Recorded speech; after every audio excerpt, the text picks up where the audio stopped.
올 한 해 우리 교회 표현은 변화되는 교회입니다.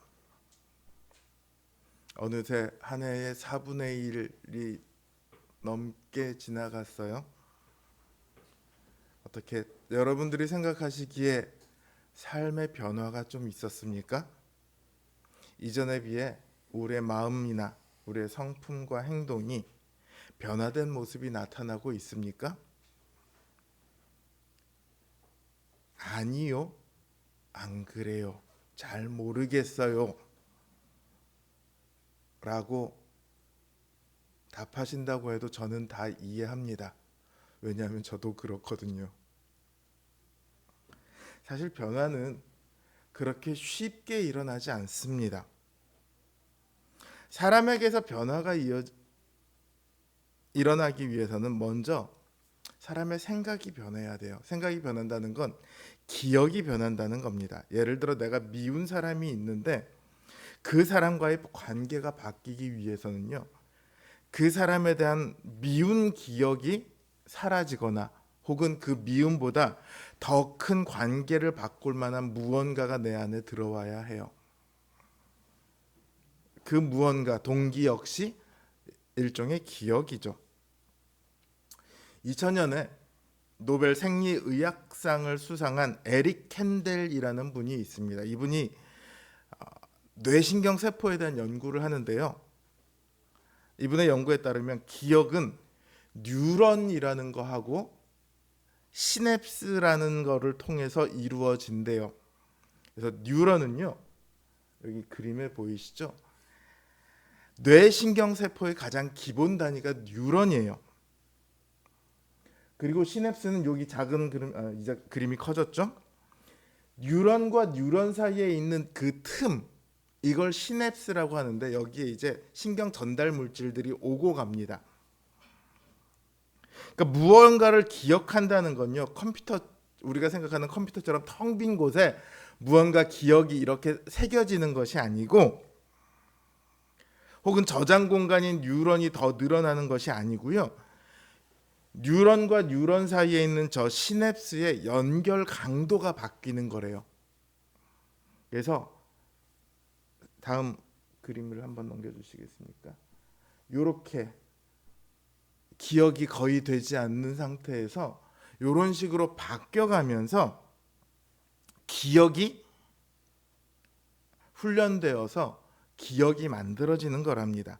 그러니까 학습이나 운동 등의 반복을 통해서 뉴런과 뉴런 사이에 더 많은 전달 물질이 방출되거나 혹은 그 전달 물질을 민감하게 받아들이는 민감한 이 더 커져서 기억으로 변화된대요.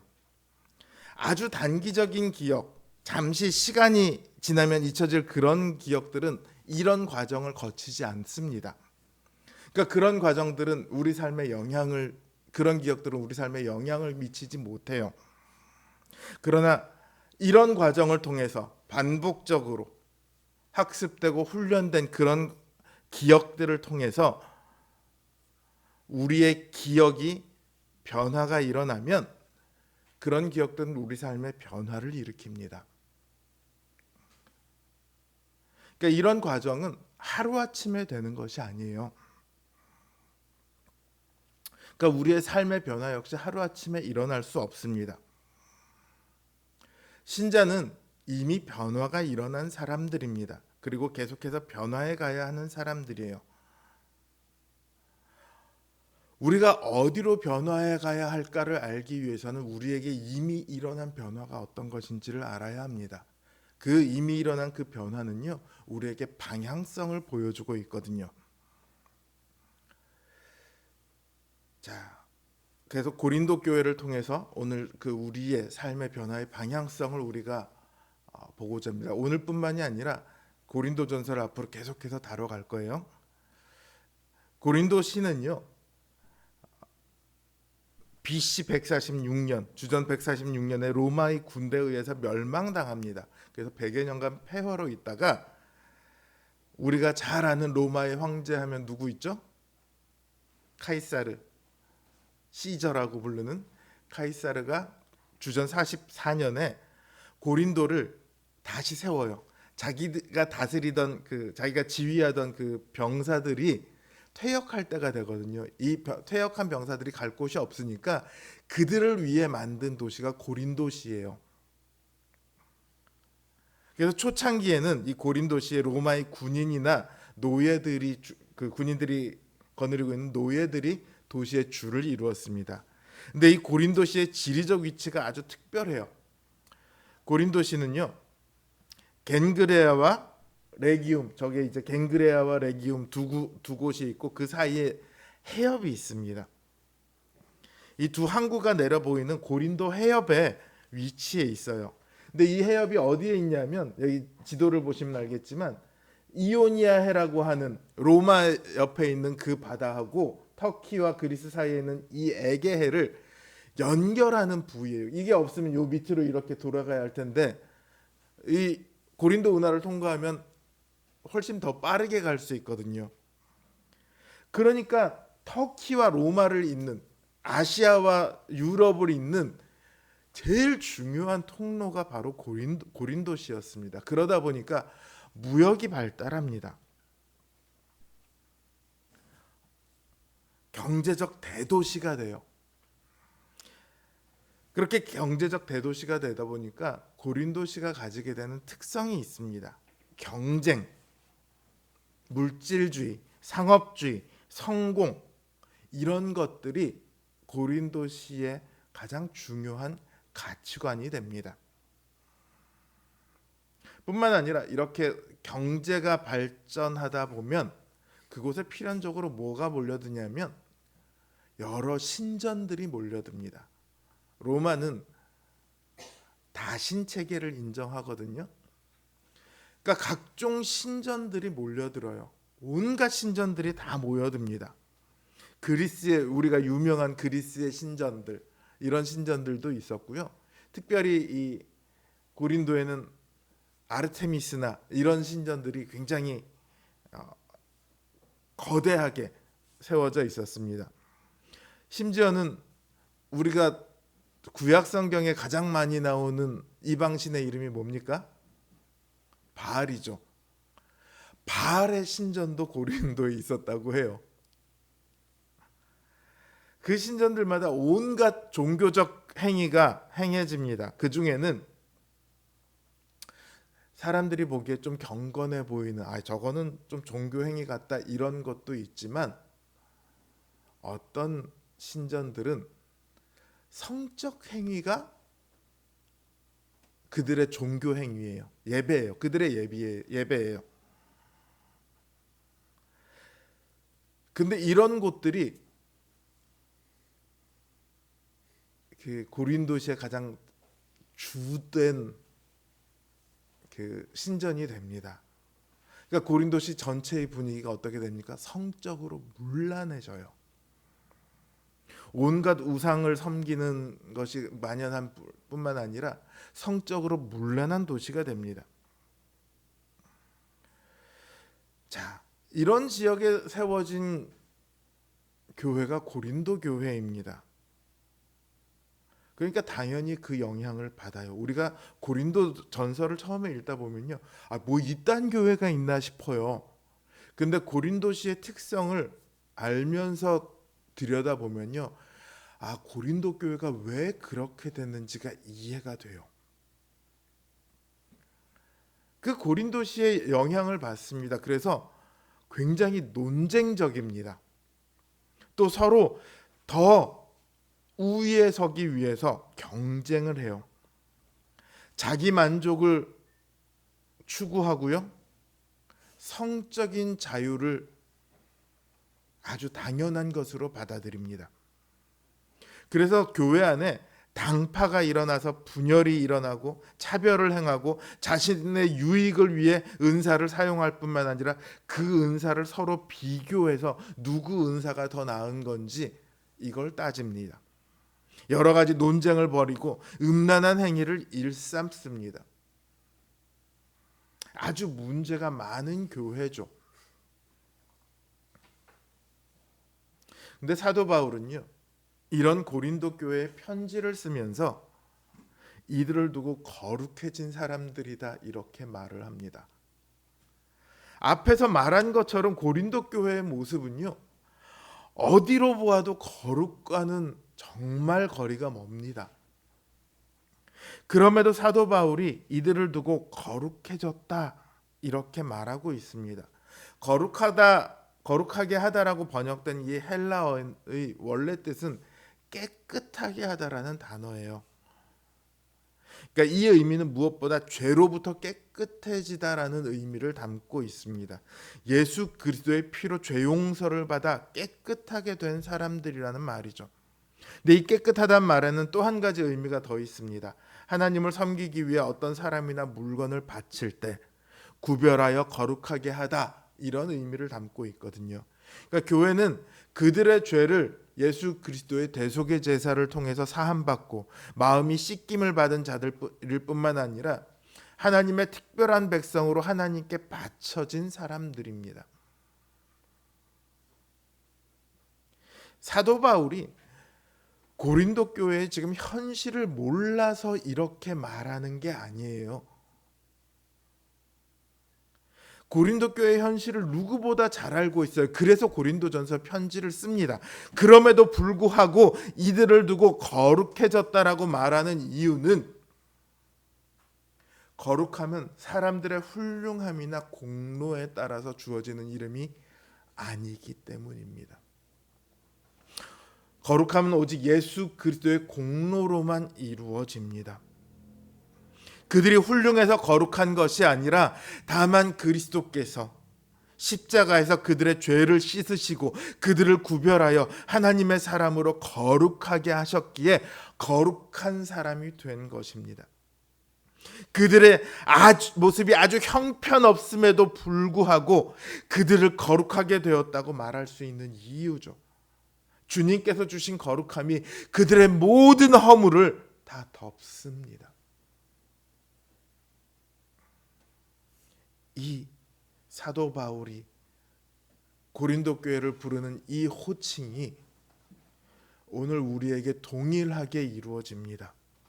우리는 거룩하지 않습니다.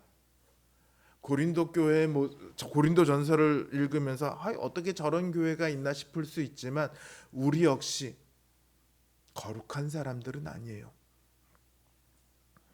그러나 주님의 피가 우리를 씻으셨고 주님께서 우리를 하나님의 백성의 자리로 옮겨 놓으셨기 때문에 지금 우리의 모습이 아무리 형편없다 할지라도, 혹은 한국 교회가 사람들에게 손가락질을 많이 받는다 할지라도, 거룩한 교회라는, 거룩한 사람들이라는 그 이름에는 아무런 지장이 없습니다. 하나님은 우리를 거룩한 사람들이라 그렇게 부르십니다. 사도 바울은 또한 고린도 교회 성도들을요, 부르심을 입은 사람들이다 이렇게 말합니다. 그 전까지 그들은 세상에 속한 사람들이었습니다. 하나님께서는 그들을 교회로 부르셨어요. 하나님께서는 그 아들의 피로 교회를 사셨고 그 피로 사신 교회의 일원으로 우리 한 사람 한 사람을 선택하셔서 부르셨습니다. 고린도 교회 성도들은 자신을 자랑하고 누가 더 잘났나를 겨루기에 바빴습니다. 누가 더 교회의 주도권을 잡아야 하는가를 두고 늘 다퉜습니다. 그런데 부르심을 받았다는 의미는요, 하나님의 은혜로 성도가 되었다, 이런 뜻을 담고 있습니다. 우리가 성도가 된 것은 내가 성도가 되어야지 해서 된 것이 아닙니다. 내가 무언가를 잘해서 상으로 성도가 된 것이 아니에요. 그저 하나님께서 부르셨기 때문에 성도가 되었습니다. 그러니까 내가 성도인 것이 내 자랑일 수 없습니다. 내가 성도인 것은 내 자랑이 아니라 오직 나를 부르신 그리스도의 공로와 우리 아버지 하나님의 은혜, 이것 말고는 말할 수 없습니다.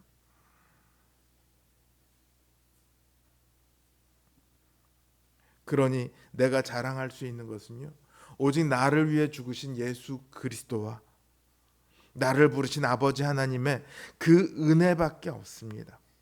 그 은혜로 말미암아 우리는 세상에 속한 사람이 아니라 거룩한 교회의 일원이 된 것이죠.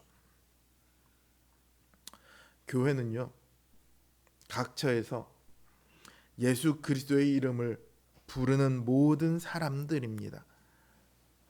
고린도 교회는 자신들이 따르는 사람들을 두고 파당이 생겼습니다. 바울파, 아볼로파, 베드로파, 심지어 그리스도파, 이렇게 여러 파벌이 나뉘었습니다.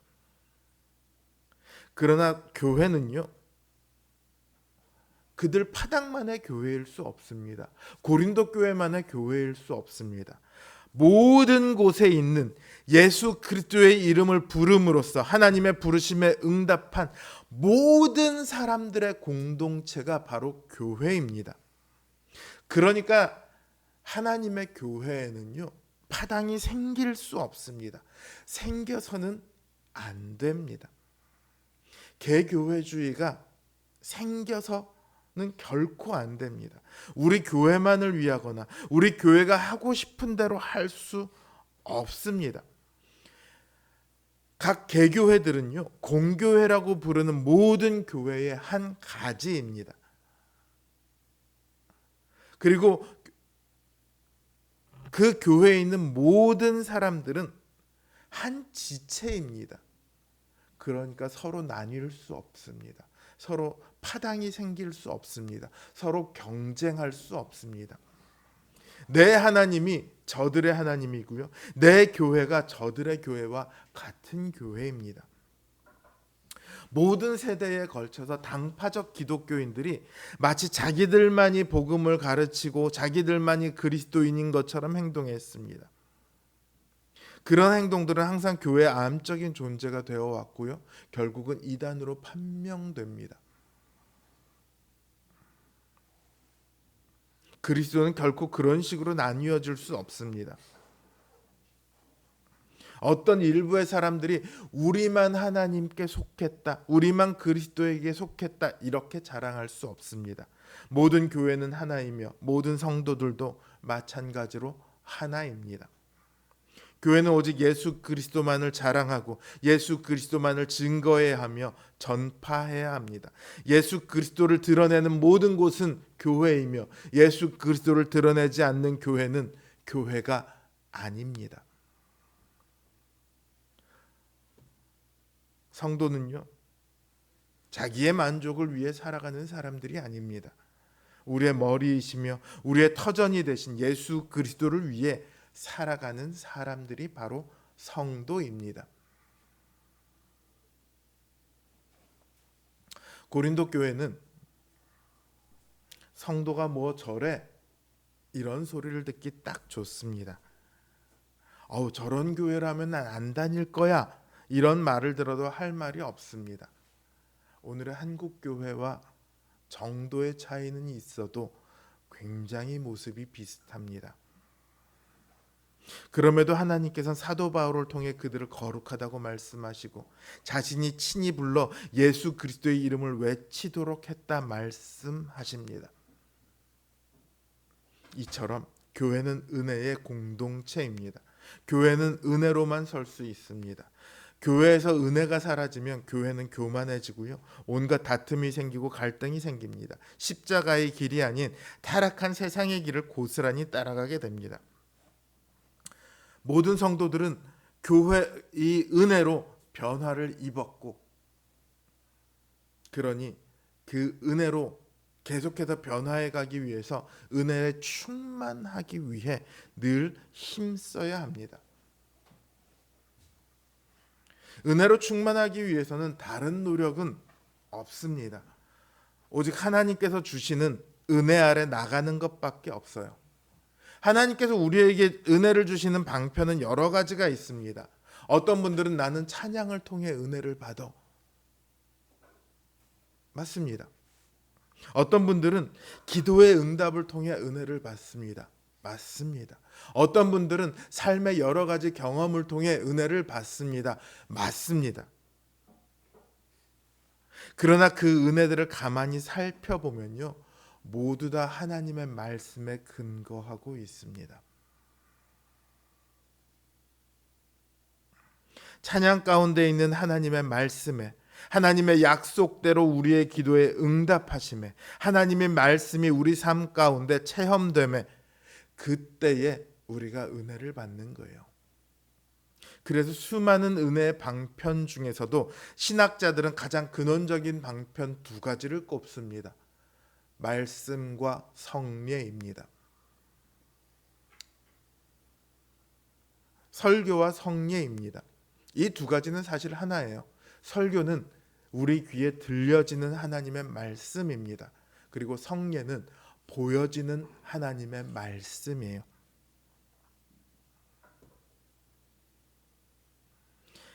그래서 이 말씀이 우리의 은혜가 되며 그 말씀이 전해지는 방편인 설교와 성례가 우리의 가장 근원적인 은혜의 방편이 됩니다. 그래서 은혜의 공동체는 반드시 어떤 공동체가 될 수밖에 없냐면 예배의 공동체가 될 수밖에 없습니다. 예배는 은혜 받은 성도들이 하나님께 드리는 헌신과 찬양이기도 하지만 동시에 하나님께서 성도들에게 부어주시는 놀라운 은혜의 순간이기도 합니다. 그래서 예배는요, 성도들에게 주어진 가장 큰 복입니다. 저랑 친한 목사님 한 분은 설교 시간에요, 예배 오기 싫으면 오지 마십시오. 하나님이 복 주신다는데 그 복이 받기 싫으면 안 오셔도 됩니다. 이렇게 기도를 합니다. 이렇게 설교를 했어요. 그것도 목사로 청빙받고 1년도 안 돼서. 근데 놀랍게 그때까지 예배에 대해서 그냥 습관적으로 오던 분들이, 혹은 빠져도 별 무방하다고 생각했던 분들이 이 설교를 듣고 나서 예배에 대한 자세가 바뀌었다고 그러더라고요. 예배는요, 교회 공동체에게, 우리 신자들에게 주어진 가장 큰 복이고 선물입니다.